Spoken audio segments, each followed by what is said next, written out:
All right, how's everybody doing? This meeting is being recorded and it's going to be posted to our YouTube channel. So if anybody doesn't want to be on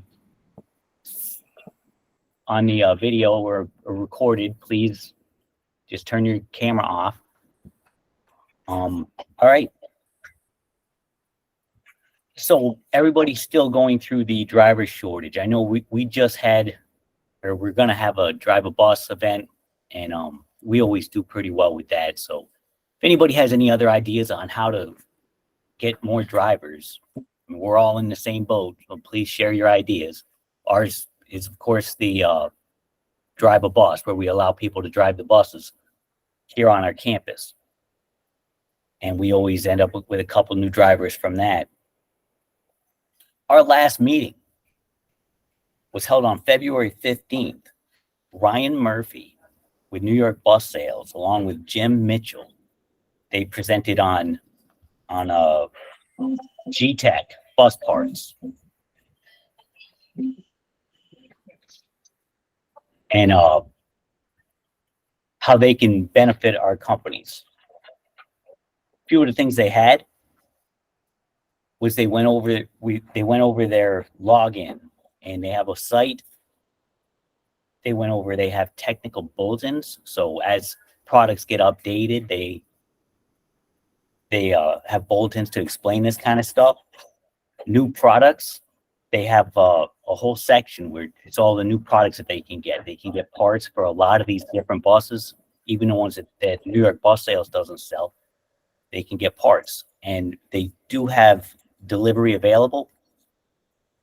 They offer collision parts, which is good. If you have a body shop, a lot of us, we need to get the parts after a good accident, and they can also assist with that. I know that they spoke about fuel tanks and radiators, common items that we all need. They can get those.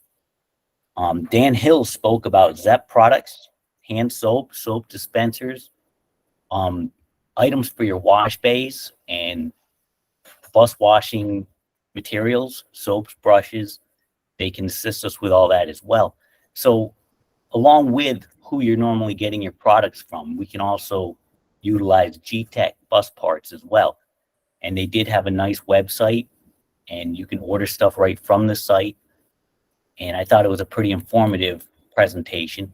That is also on our YouTube channel. So if you did miss it, or you just want to review it, you can just go back to our page and take a look at that. Today's presenter will be Jack Kemp with Trans South. They are a multi-line installer of air conditioners, and they do a lot of different things, a lot of different manufacturers. We were just talking before the meeting, and a bunch of the newer air conditioners that they install and work with. And we're looking at maybe getting them to the summer seminar, which would be good this year, which is a go. We'll be talking about that a little bit later. But he's going to be going over what they have to offer and common issues with air conditioning maintenance. So go ahead, Jack. The floor is yours. Well, good morning, everyone. Glad you took the opportunity to catch this early on, because summertime is coming, whether we like it or not. I always try to preface my presentation with the time that we have been in the business. Trans South Services has been in the air conditioning installation business for approximately 30 years. Come October this year, and that's a milestone, because we have been here longer than all the rest of them in the area together. We are located in Fort Valley, Georgia, the home of Bluebird. So they definitely makes it easier for us to do installs prior to the bus being delivered to New York Bus or any of the other dealers. So we do that. And my role here, I have for the last 10 years, has been the field service representative in the state of Georgia, to where anyone has a problem with their install, as far as warranty goes, I took care of that. but then also with mechanic shortages, driver shortages, and all, they need assistance in repairs. So overseeing that part of it and taking care of the customers on at the end user side, which was my criteria. Today, currently, I am involved in the still in the service side for warranty purposes, but also they've added quality coming out of our facility. I look at every bus that leaves here and try to make sure I catch anything that I see does not meet TransSouth's specifications as far as cleanliness, fit, finish, and functionality. So that's a little insight on the company and also on myself. So saying a lot of times they say, well, you're just a sales guy. No, I'm not a sales guy. I have been in the past with other entities, but not today. But I will say you own a good product if I believe in it. So, but anyway, as far as maintenance goes, one of my favorite things to note with end users is the fact that filter cleanliness on the interior of the bus. Filter cleanliness is very important because that will drive your pressures up and restrict your fan output of the evaporator. And you say, well, I change it once a year. Well, think about this, and this is my take on it. The beginning of school and Christmas, what are kids going to get? Clothes. New clothes tend to emit lint off of it. And that lint will get trapped in your filter and clog it up and restrict the airflow across it. You'd be surprised with the lint that's caught in the filter and then dust and dirt and ash and things of that nature that is drawn in through the windows or the door opening or drivers cleaning the bus while the air conditioner on. It tends to gravitate and hold and build a mat inside the filter. Today's air conditioners are better equipped because of accessibility of the filters and able to clean them a whole lot better versus some of the older ones where you had to take the covers down, take a drain pan on the old S30s, S40s. If you had the Thermo King, had to drop the pan and access the filters that way. But keeping that filter clean keeps your coils clean. So you got to be sure you do that. That will prevent you from having premature blower failures and then also premature compressor failures because it also changes the dynamics of the Freon as it flows through the system. The other item is condenser coil cleanliness.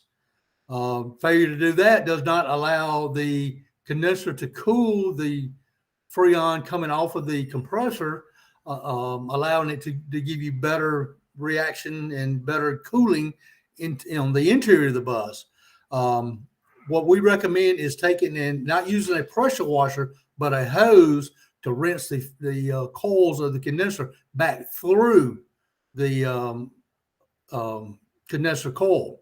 And I'm saying back through, that would be from the inside out from the underside of the bus back through. Now you say, well, if I use a compressor washer, it'll help. Yes, it will, but you also have a tendency to bend the coils at that point if you're not careful. Plus, you got your fans in there, and you could impregnate your fan, even though they're sealed. We all know seals will fail and damage them also. But just a regular water hose with a nozzle on it, or we'll do that. Wash those out. Wash the grit out of the bottom of the pan also, because if you aren't careful, the grit will build up and then rub the bottom coil tube of the condenser coil and rub a hole in it. Not something you see very often. A lot of times I would see that on the sandy dirt roads. Somebody, just constantly getting sand in it, not washing it, and just vibration of the bus moving down the road. Now you might have that and not have been in New York lately when they do salt trucks and things of that nature. You may still pick up some of that, or if they put sand on the road, still get that even in the wintertime. The manufacturers recommend that you service that system, bar none, once a year. And I say service, that's changing your filter dryer or your accumulator, depending on what type of system you have. And doing that allows you to draw. It would require you to draw out your Freon, pull the filter dryer or accumulator off the bus, and then replace it.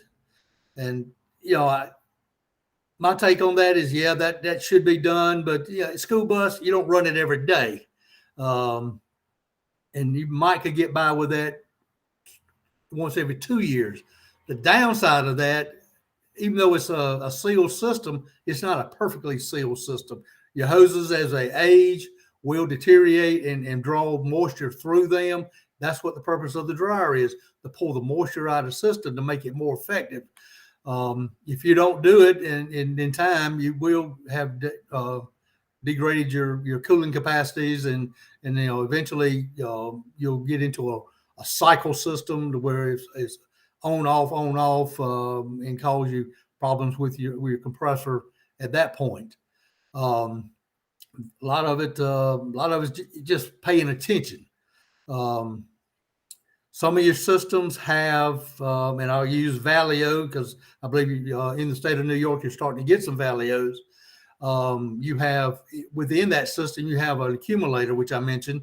It has a bag in it that has desiccant in it. That is their filter system, but also they have an orifice tube, whereas the Thermo King and some of the other systems have a expansion valve, either a solder in or a bolt in type expansion valve. The orifice tube located in the evaporator would need to be changed when you do that also. But also in the Valio system, they have what they call a pre-filter, which is right before the condenser. It's inline. You see it kind of looks weird because it looks like a big fuel filter, if you would.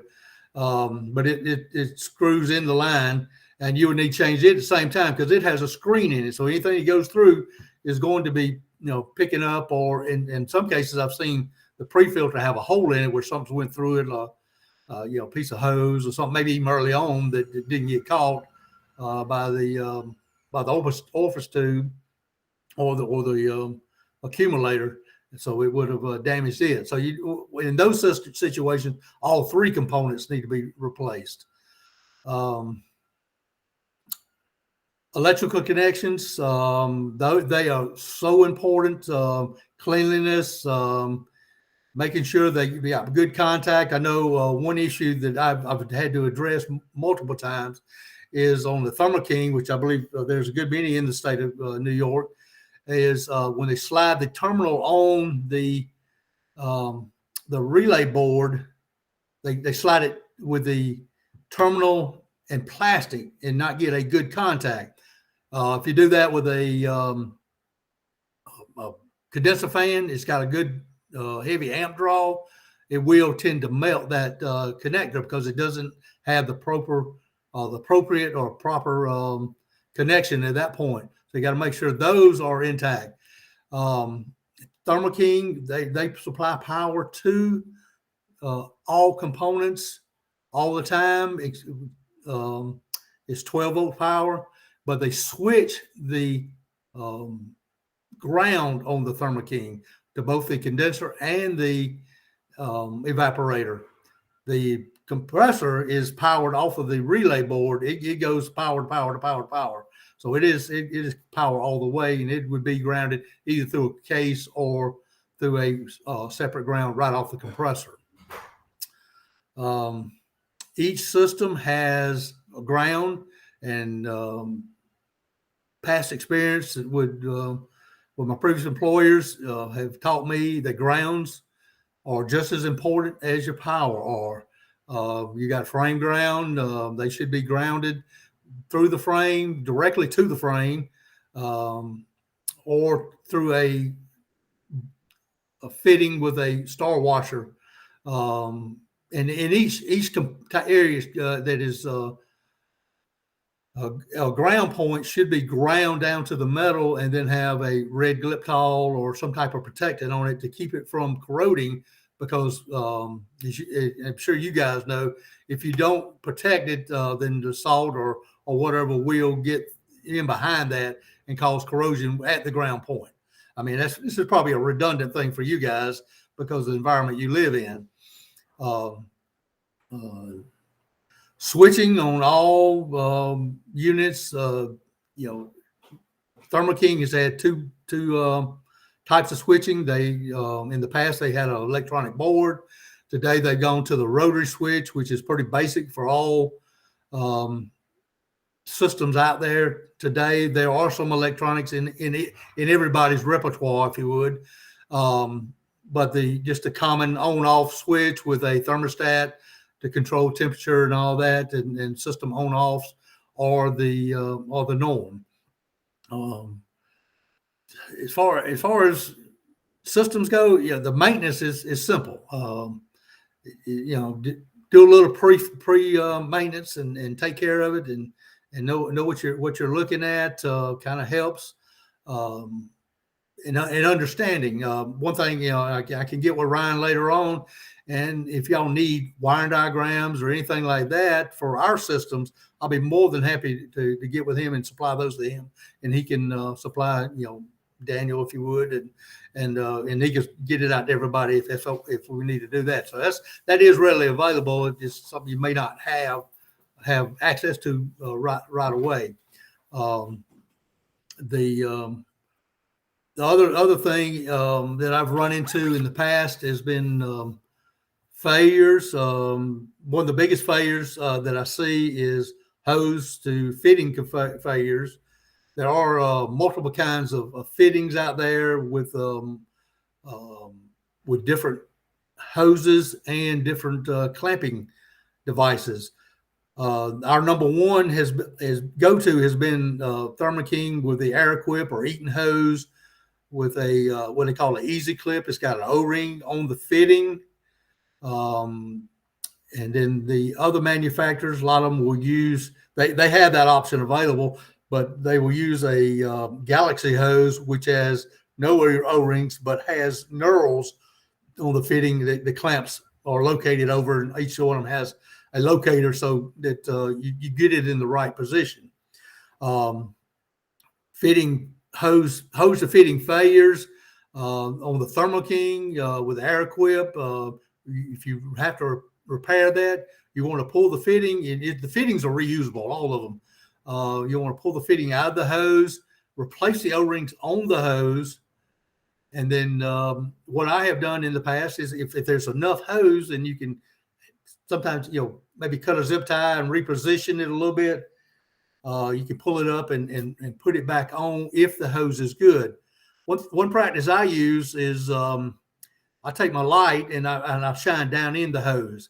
You can see down in the hose, and sometimes what you'll see on one that has overheated, there might be a bubble between around the liner or in the liner between it and the actual hose itself. And if you have that, what I've done is I've gone past that point where I see the bubble at and check the hose. And a lot of times, if I get 6 feet back, I'll change the whole hose to the condenser from the compressor. And that's usually where you'll see it at, is in that condenser to compressor hose, because you got heat coming off of that. And if you have a condenser fan failure, that drives the heat up at the compressor. So that could just kind of have a tumbling effect, if you would. The Valio and the Air-Equip, not the Air-Equip, I'm sorry, the Galaxy type hoses, they also got a locator, but like I said, it slides on and it's same type, but there's no O-rings on those fittings. And address the heat issues. One thing we have done is started adding heat shield to the hose coming off the compressor down past the engine, try to get some around where it goes past the exhaust pipes, because a lot of people are running gasoline engines now. which are hotter than the diesels are. That tends to have slow the degression of the hose. As far as hose and fittings go on your engines, I'll say this: International has a bad problem, and then because of the location of the power steering reservoir, it will drip on the hose, and I've seen it on the Bluebirds also because hoses got routed right around it because there was nowhere else to route it. If it gets into the end of the hose, it will migrate down the hose also, the oil will, and that transmission type fluids in the power steering systems, they tend to degrade it a whole lot quicker than the motor oil does. So you want to watch for that kind of leak around your air conditioning hoses also. I'm trying to think what else.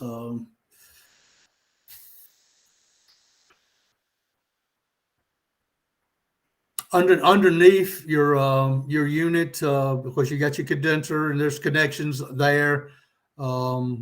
Not just power and ground, you got on-offs and things of that nature, along with your switches as far as high pressure switch at your condensers.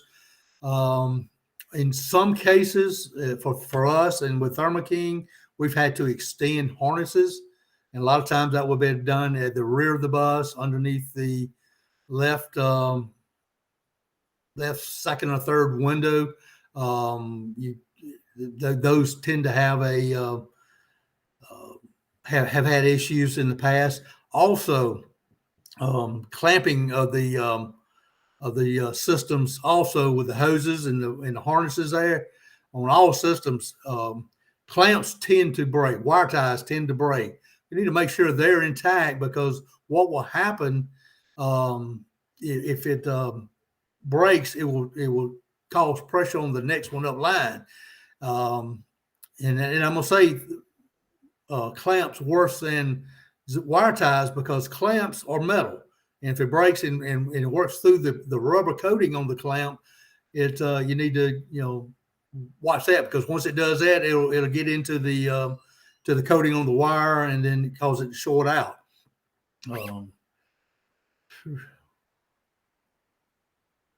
Trying to think what else I could, bits of information I can share with you. Of course, now we do condensers underskirt. We also do roof mounts also, or rooftop, if you would. The rooftops, other than a tree limb, you just need to watch out for those and make sure nobody's knocking off a fan or getting leaves or sticks stuck in your fans, to make sure that that's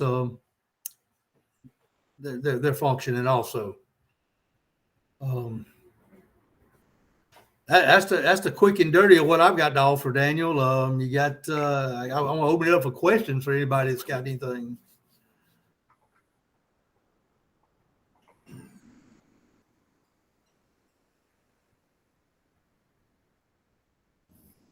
Okay. Well, does anybody have any questions for Jack? Common issues that anybody's having with their air conditioners? I can tell you one of the things that we run into is we'll get condenser fans that start to wear because they're right on the outside exposed, and the salt from the winter and stuff gets in there. They start to draw a little bit too much. They kick the breaker, and of course our pressure goes up and it kicks out the AC. That's kind of a common issue with what we find.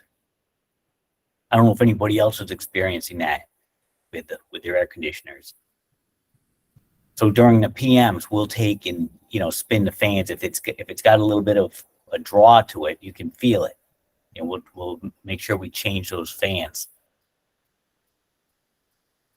A lot of times, Daniel, too, if you as it wears in probably that front bearing or front seal there, you'll be able to see the movement in the fan itself, up and down, if you could, or actually in and out. And a lot of times it have a little bit of a grind noise. Mm-hmm. Yeah, a lot of times we'll find that as well. What is your recommendation for oil? a lot of these systems, like we'll get into a system that over the years, people put oil into it every time that they change a component. And I think sometimes it gets saturated. Yeah, that is a very good point. And the newer systems with the micro channel, you really don't need to add oil. And you're right. If it gets saturated, it degrades your cooling ability. Head pressures change, and you're gonna go, wow, what's going on here? Then you go back and pull it out and see you pull extra oil out of it or whatever. When you change a compressor on a micro channel, the old style S30 is not micro channel. The SA 600, 800s, which is the newer Thermo Kings, they are micro channel. When you pull a system down with the S30, I put back, if you're changing the compressor, if your compressor comes charged with oil, you'd be okay just putting it back on, because you're going to be pull some out, but you only got 4 ounces of oil in there, and that system can stand oil. If you're just changing dryers, I will tend to put about a quarter to a half ounce in that system to accommodate for what's in the dryer itself. Mm-hmm. Plus, if you pull excess of, you'll be able to see on your machine what you're pulling out. I would put that amount back in also with a dryer only change. Compressors with the S30, I mean the SA600, the new micro channels, whatever you pull out, I would drain. Usually a compressor will come with 4 to 6 ounces of oil in it. I would drain, like say you pull 2 ounces out, I would drain 2 ounces out of that compressor. And then exact is not major, but within some reason there. And then put the compressor on, and then just kind of watch your gauges and all. With some of the others, like if you have, I don't know if you have any rifles or not, their charge was like, we ended up putting like 18 ounces in some of their systems. So it can stand a good bit of oil. And I think the Valio is total oil is 9 or 10 ounces in a system. So it could stand some, but not too much, but still use judgment. When you do an accumulator change on the Valio, you'll need to add oil to the accumulator because of what's in it. When we do a new install, we charge it with 4 ounces in the beginning. So I'd probably put 3 to 4 back in it just to be on the safe side. Okay. Yeah. The other thing that we find a lot of times is when you're looking for a leak, one of the first places that we check, if it's not the back of the compressor, and again, this depends on the size of the bus and of course the system that it has, but the 134A fittings, the high pressure, the low pressure side fittings, a lot of times they'll leak right through, very small leak, but enough where you need to address that right at the fittings. So I don't know if anybody else is experiencing any of the problems with that. Sometimes they're located underneath the bus for the rear. And of course, they're right exposed to the salt and contamination. And when we go to put the fittings on there, sometimes they don't fit quite right. And we end up having to replace a lot of those fittings. So I don't know if anybody else is experiencing any of that. But that's just something that we find. Jack, do any of your units deal with the XYZ? Nothing we install currently does, and don't know if and when it's going to happen in school bus yet. So okay, because I know like all of the Suburbans, smaller vehicles like that, they have the XYZ, and we don't currently have a machine to do that, so we end up having to outsource that, and it can get expensive depending on how many you have. But the 134A, we do all that. Do you think it's gonna come to the school bus side? I've asked that question, and I guess a lot of it's going to depend on what the federal government mandates in time.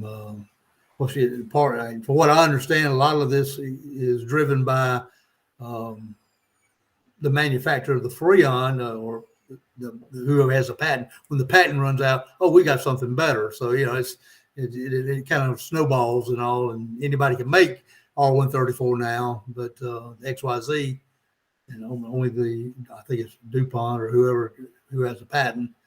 They're the only ones that can. So it's a numbers game.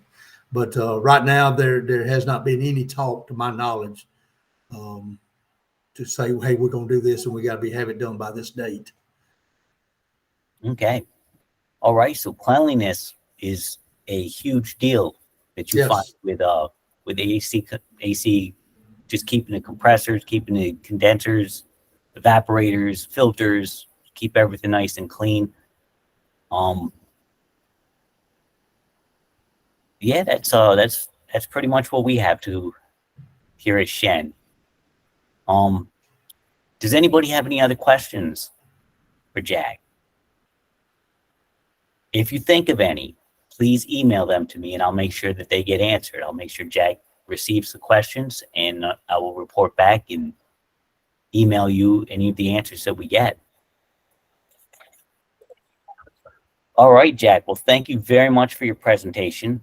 I really appreciate it. And Ryan, thanks for helping out with it. Absolutely. Thanks, Jack. Setting that up. It was really informative. Our next meeting, it's funny because we were just talking about the government and their mandates kind of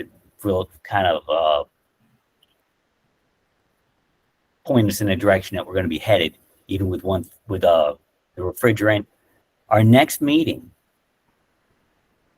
we're going to have Al Karam with Shenandoah is going to do a presentation for us.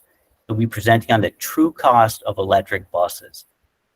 And he has done an awful lot of research on this as far as the infrastructure that's going to be needed, the chargers, the cost of the chargers, the cost to power this stuff. It's just, he's got a really good presentation.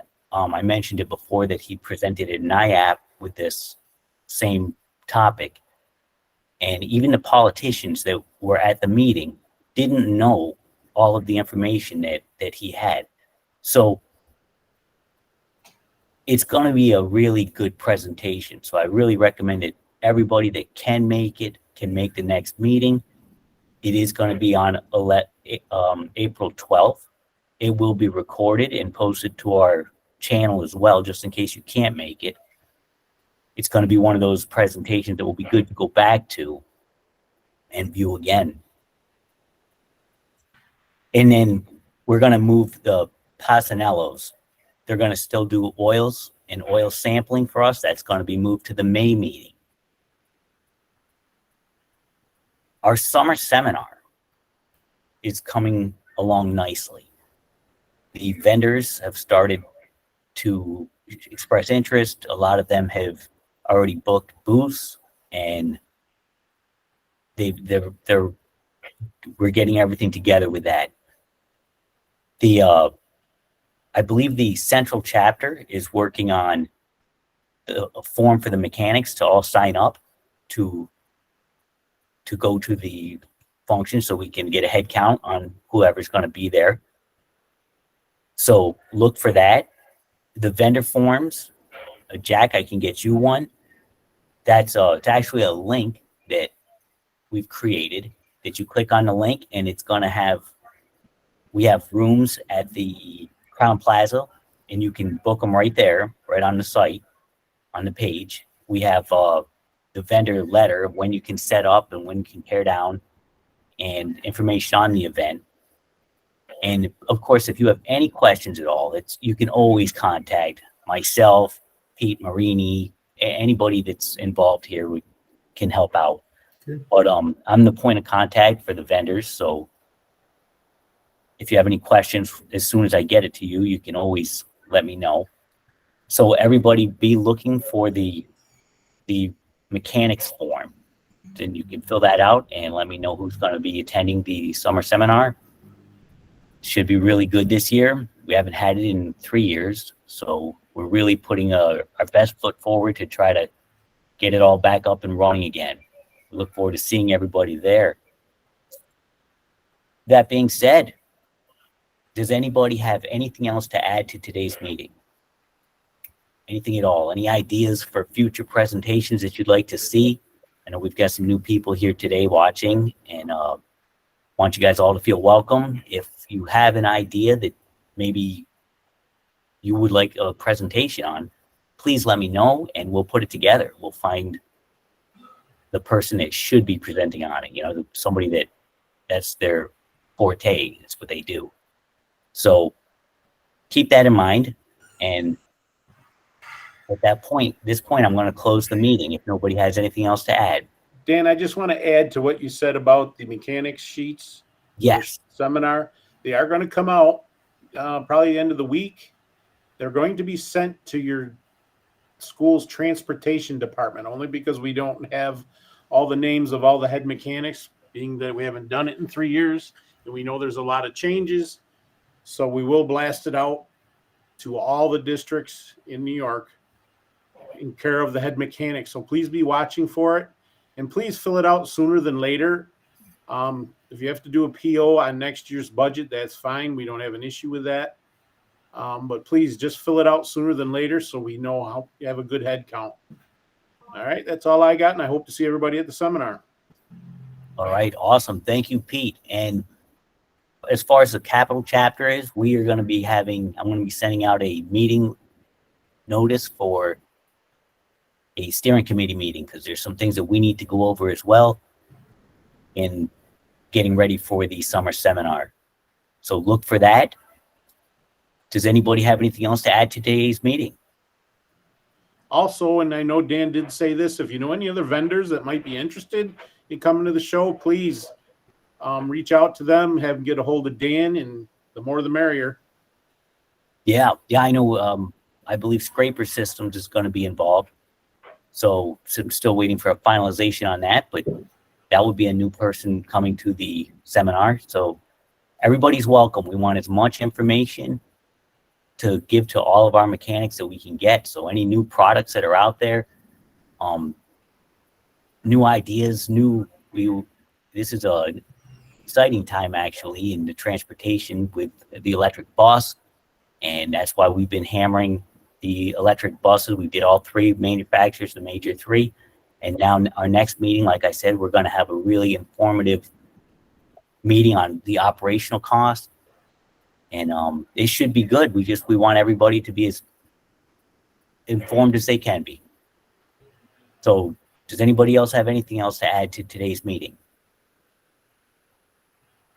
Okay, then I'm going to go ahead and close the meeting. Thank you everyone for joining us today, and thank you, Jack, for your presentation. And we will see everybody later. Thank you. Thank you. Thanks, Danny. Thank you. We'll see you later. Thanks, Dan. Thank you.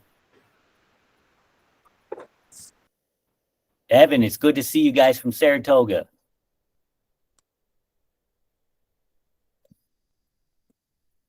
Hold on.